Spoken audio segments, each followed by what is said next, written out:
E já estamos a resolver a questão número 6. Um avião a jato de massa M em kg aterra com pouco combustível na pista retilínea de um porta-aviões, de acordo com a figura 7 que não está à escala. No momento em que atinge a pista, o módulo da velocidade do avião é 65 metros por segundo.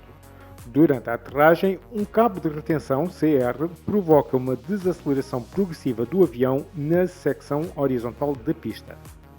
Admita que o cabo de retenção é responsável por uma diminuição de 91,5% da velocidade inicial do avião, mas sofre ruptura ao fim de 3,5 segundos.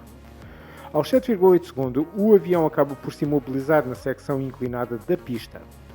Na figura 8, apresenta-se o gráfico do módulo resultante das forças que atuam no avião durante a aterragem em função do tempo. Considere que o avião pode ser representado pelo seu centro de massa, modelo da partícula material, e que as forças de atrito e de resistência do ar são desprezáveis. 6.1. O gráfico da figura 8 permite concluir que o avião apresenta entre hipótese A, 0 e 3,5 segundo, movimento uniformemente retardado, e entre 3,5 e 5,5 segundo, movimento uniforme. Ora bom, então entre 0 segundo e 3,5 segundo, a força aplicada ao avião varia, portanto, ou seja, o módulo da força aumenta progressivamente.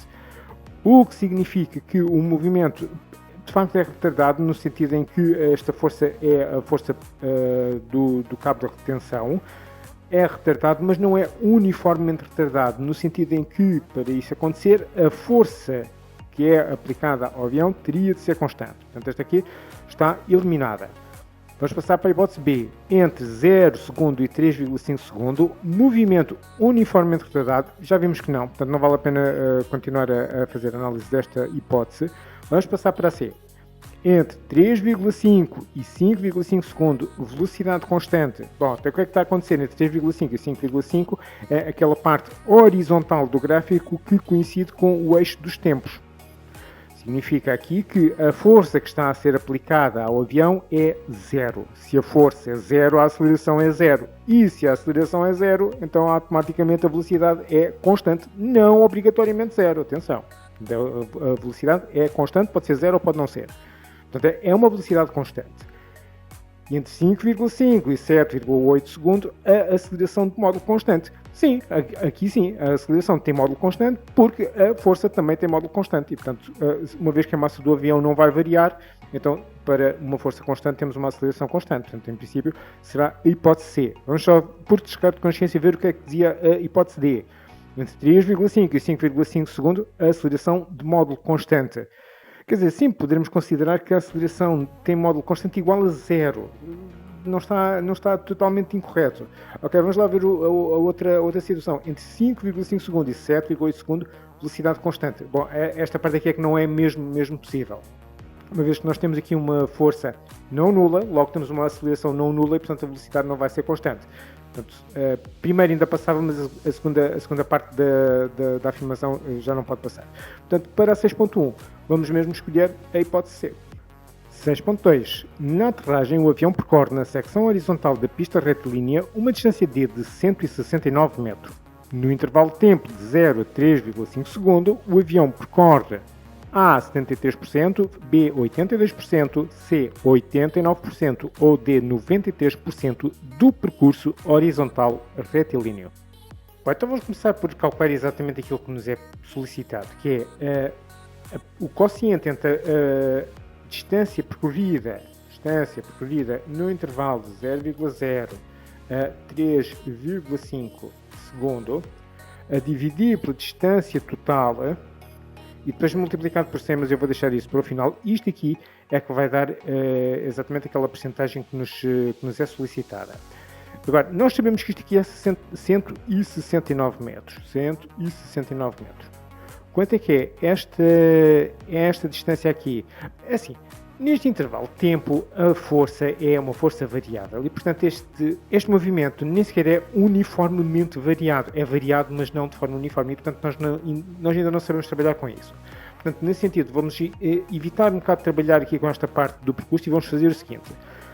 Vamos calcular, porque nós sabemos calcular muito bem distâncias percorridas quando o movimento é uniforme. Portanto, vamos calcular aquela distância percorrida desde 3,5, Portanto, a distância de 3,5 até 5,5 segundo. Essa parte nós sabemos calcular de forma relativamente fácil. E depois subtraímos.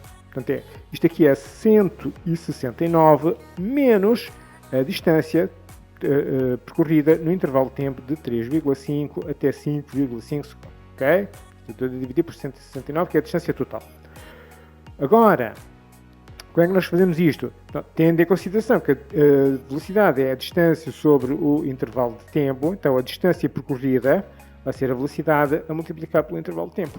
Ora, o intervalo de tempo, nós já sabemos, é de 3,5 a 5,5, há de ser 2. Portanto, a diferença de 5,5 menos 3,5 dá 2,0 segundo. Isto é o nosso ΔT. Quanto é que é a velocidade? Agora temos que andar aqui a ler o exercício com muita atenção, porque a velocidade não é dada e temos mesmo que fazer mais alguns cálculos auxiliares. Então, diz assim... primeiro, logo no início do exercício, no momento em que atinge a pista, o módulo da velocidade do avião é 65 metros por segundo.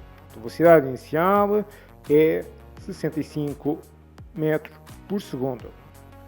Depois, um pouco mais abaixo, diz: admita que o cabo de retenção é responsável por uma diminuição de 91,5% da velocidade inicial do avião. Ou seja, quando o avião, desde o instante inicial, neste gráfico, até chegar ao instante 3,5, naquela situação em que o movimento é variado, mas não de maneira uniforme, quando chega ao final, portanto, exatamente aos 3,5, a velocidade já baixou para 91,5% da velocidade inicial. Ou seja, a velocidade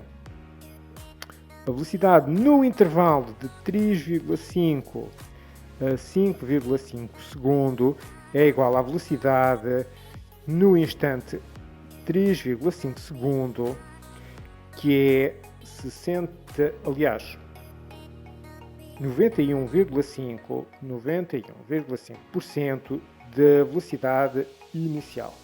Então, quanto é que é esta velocidade? A velocidade no instante 3,5 será 65 metros por segundo menos 91,5% sobre 100 vezes 65. Okay? E isto vai dar 5,525 metros por segundo. Esta é a nossa velocidade durante aquele percurso de movimento uniforme dos 3,5 aos 5,5 segundos. Agora, a distância percorrida nesse intervalo de tempo, que nós já concluímos que era 2,0 segundos, portanto, a distância em questão, esta distância que está aqui, há de ser os 5,525 a multiplicar por 2,0, e isto dá 11,05 metros.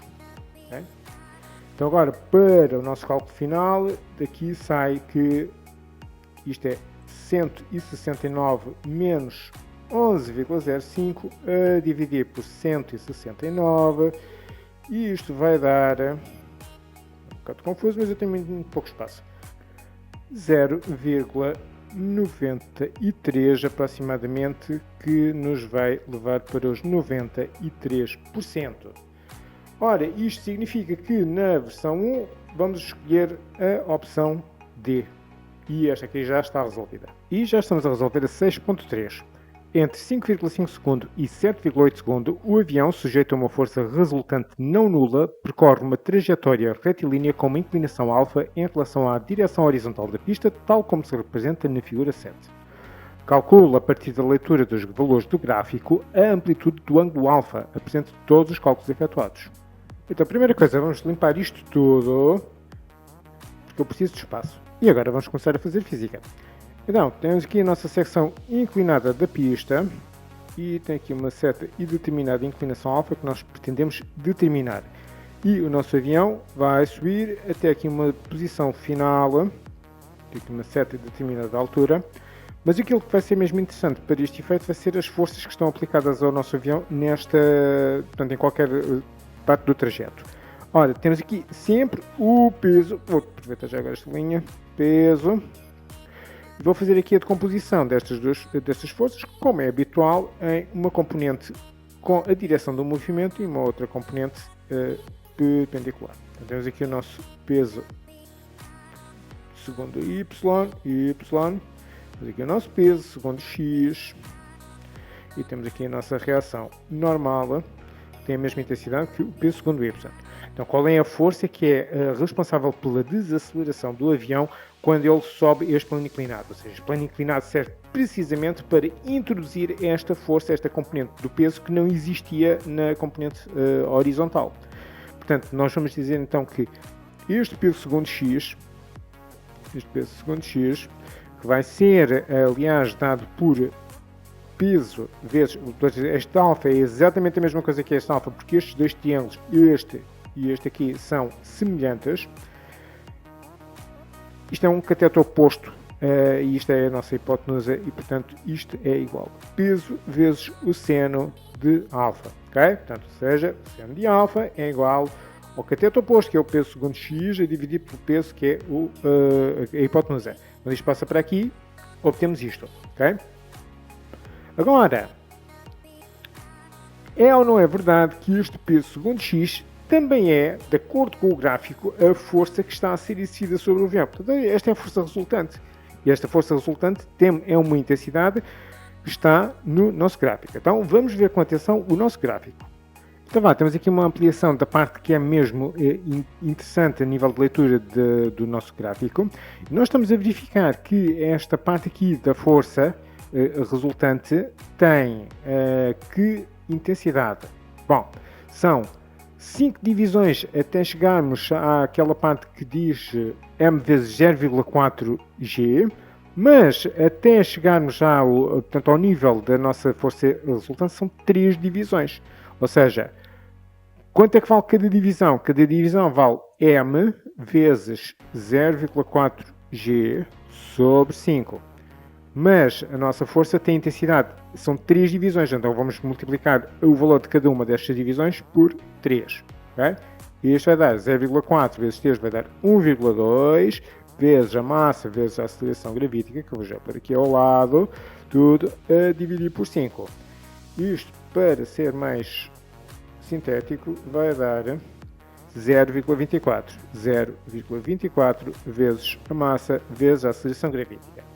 Então, vou substituir este peso segundo x, esta intensidade da nossa força resultante aplicada ao avião, foi da leitura direta do gráfico. 0,24 vezes a massa do avião, que nós não sabemos qual é, e vezes a aceleração gravítica. 0,24 vezes m vezes g. E isto vai ser igual. Mas o que é um peso? Bom, o peso do avião é a massa do avião vezes a aceleração gravítica, que é exatamente o que lá está. M, G, seno e alfa. Ok, então esta massa vai cortar com esta, porque é a mesma massa, é a massa do avião, e esta a aceleração gravítica pode cortar com esta. Porque o seno de alfa é 0,24. Isto significa que o alfa é igual ao arco cujo seno é 0,24, que é aproximadamente 13,88 graus. Certifiquem-se que a calculadora está em graus, porque se estiverem em radianos, isto vai dar um valor em radianos que não corresponde. E depois, mas vocês depois respondem em graus na mesma. Mas como eu tenho aqui 2 algarismos significativos, isto com 2 algarismos significativos fica 14 graus, e é esta a resposta que nós vamos dar. E portanto a 6.3 está feita. Olá! Antes de irem, queria só pedir-vos para subscreverem o canal, ativem as notificações, deixem um like e partilhem nas redes sociais. Até uma próxima!